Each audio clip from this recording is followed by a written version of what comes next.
Good day, my name is Glen Beache. I'm the Chief Executive Officer of the St. Vincent and the Grenadines Tourism Authority, to give you a little taste of what paradise is like. Now, concerning the pandemic, we've taken certain steps at the St. Vincent and the Grenadines Tourism Authority to make sure that when your clientele gets to St. Vincent and the Grenadines, they feel safe.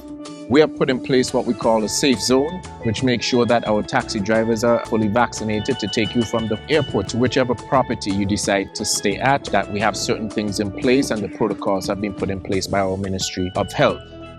I don't know how many of you have heard about St. Vincent and the Grenadines, but let me just give you a bit of information about us. Now, St. Vincent and the Grenadines is a destination of 32 islands and keys.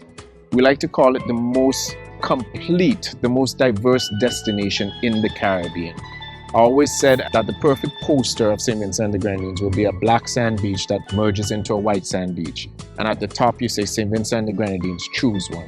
Now, many of you might not have heard of a black sand beach, but I can tell you it's something to behold and something to see.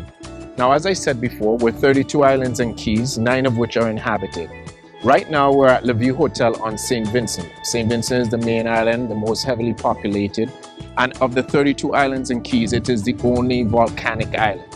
So here's where you're going to find the black sand beach, the lush vegetation, and it gives you that very good laid-back feeling. People are friendly, many things to do. After that, we have 3 island resorts: Young Island, PETIT St. Vincent, and Palm Island. And when I say island resorts, that means the whole island is a resort.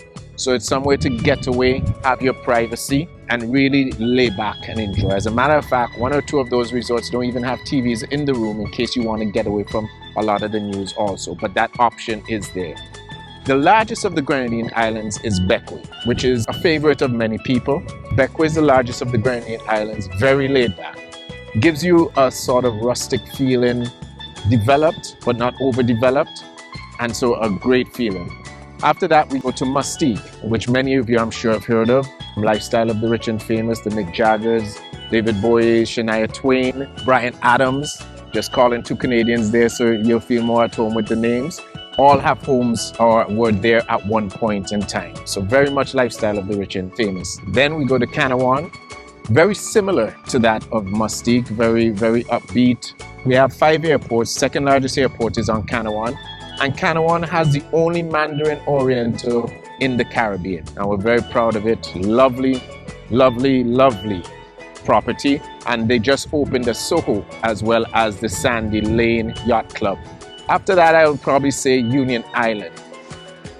Now, Union Island is my favorite Grenadine island. Can't say that too loud because some others will get angry. But there's just something about Union Island when you land there. It just has a unique feeling. And I think what makes it so special for me also, it's its proximity to Palm Island, PETIT St. Vincent, and MAYREAU. MAYREAU is another one of the islands, in my opinion, arguably one of the best beaches in the world in terms of Salt Whistle Bay.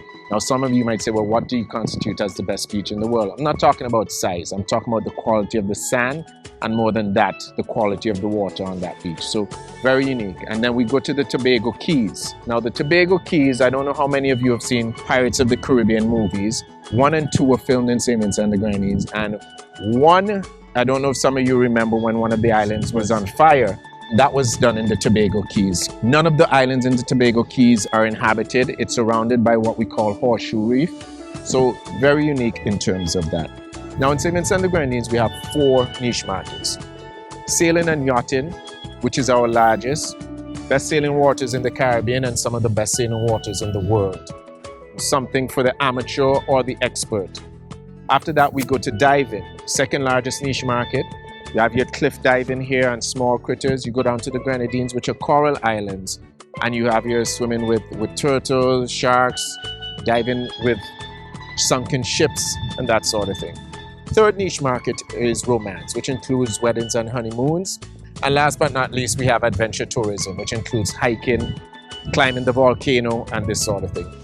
I'm happy to say that a few years ago, we did something unique in terms of constructing our first international airport, the Argyle International Airport. And you'll be happy to hear that Air Canada Rouge, they were the first international airline to fly into St. Vincent and the Grenadines directly. And we're happy to partner with them and Air Canada Vacations to make sure that your clientele can experience this great destination. So Air Canada will resume its flights back into St. Vincent and the Grenadines on December 6th, and we welcome them.